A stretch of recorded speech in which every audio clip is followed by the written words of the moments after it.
Welcome to the Trauma Treatment Collective vlog. Today I'm going to be talking about co-regulation in trauma treatment. So recently I had the opportunity to learn a little bit more about the Poly Vagal Theory, and I am such a nerd in the way that I enjoy learning about those things. I enjoy understanding how our body works, and I enjoy being able to apply that to trauma treatment. So out of that training, I came away thinking specifically about co-regulation and the importance of co-regulation in trauma treatment. So basically, the polyvagal theory is a pretty complex theory, and every time I learn about it, I always learn a little bit more and understand a little bit more. And so I don't mind doing a vlog entry on the polyvagal theory. If that's something you would enjoy, definitely put it in the comments, and I will make sure to work on that if that's something that might be helpful for you all. But I'll give a brief overview of the polyvagal theory right now. So basically, the polyvagal theory was founded by Dr. Stephen Porges, and Stephen Porges basically helped us identify that over evolution or over a period of time, the human body has evolved, and specifically the autonomic nervous system has evolved. And basically, the autonomic nervous system is made up of two branches, the parasympathetic and the sympathetic nervous system. Within the parasympathetic nervous system, there's also two more branches, which is made up of the vagus nerve. And there's two parts of the vagus nerve, which is the dorsal vagal and the ventral vagal. And so when you're thinking about those two, the dorsal vagal is responsible for kind of that deep parasympathetic freeze that sometimes we may see our clients in. And the ventral vagal is responsible for that social engagement or our most regulated state. And so when I walked away from this training, I was thinking a lot about the ventral vagal and how to invite my clients into more of that ventral vagal and helping them to stay more in that ventral vagal. Or if I notice that they're in a dorsal vagal or they're in a sympathetic high activation state, how can I invite them, or how can I help them to get more into that ventral vagal? And one of the things I walked away with is being able to regulate my own system and making sure that I'm in my most regulated state, so my actual ventral vagal is working and properly moving forward. And so then I can be able to share that with them. Some of the things you look for in a ventral vagal is the smile in the face, the head nodding, the ability to move my head and my neck independent of my shoulders. Those are some of the things you might want to see in the ventral vagal. Now that's usually, from here up, but there's also things that are happening in the lower part of the body as well. But those are some clear cues that you can notice that, hey, my client is in the ventral vagal. Hey, I'm in the ventral vagal, and the more we can be in that ventral vagal place or that social engagement, the more we can be regulated and be able to do the work that we need to do in our sessions with our clients, and also invite our clients into that space to do the work that they need to do. So when you think about being in the ventral vagal system or being in your most regulated state so that you can then co-regulate with your client, you want to think about moment to moment. Like, how am I doing moment to moment? So even as I sit here and do this video for you, I feel a little bit of tightness in my core, or feel a little bit of activation in my chest. And so I'm going to take a minute to just regulate that and kind of feel that and notice that and kind of let that wave of activation pass through.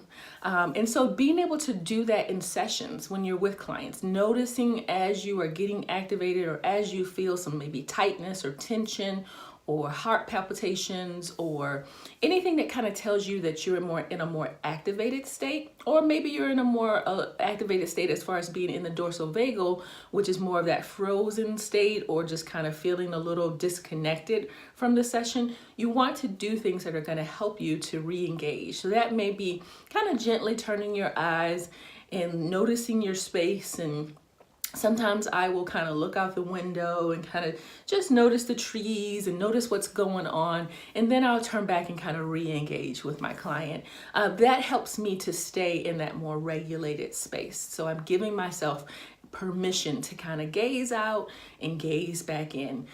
Take a break, regulate myself, find something that's pleasant out in the window, take that in, and then come back in.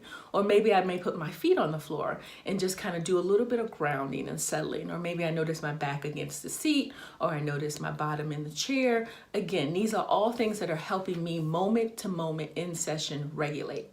Another thing is stopping and taking time, being willing to stop in the session to take a break and say, hey, let's just do a little bit of breathing exercises, or let's just do a little bit of orienting ourselves to the space and kind of taking in our environment, or finding something that's pleasant in the space to look at and to gaze at and to kind of take that in.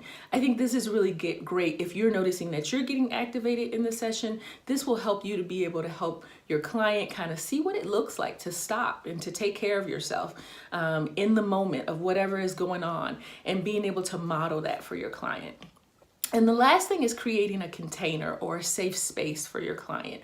I think the more they feel safe in the space, the more they are going to be allowed to get into that ventral vagal complex and to be able to have more social engagement. So really helping to figure out what helps them to feel safe and how can you create that space for them. So a lot of times I'll work with clients on just kind of how we enter the session, kind of just doing some gentle conversation back and forth with them, checking in with them, making sure that my distance is okay for them and how does it feel for us to be in the space together. So those are just some things that you can do to help kind of create that container of safety.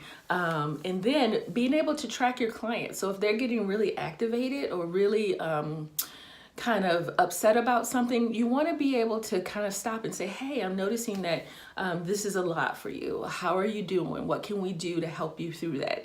And being able to give them space to have that time and that attention that you're giving them is a really great way to create that container or that safe space in the session.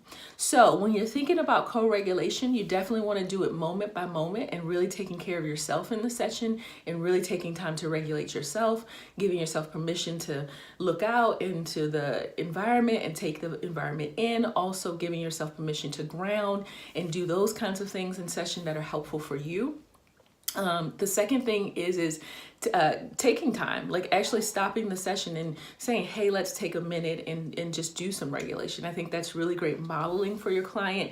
And then the third thing is creating that safety within the relationship, that container that helps the client to be able to easily kind of get more into that ventral vagal complex.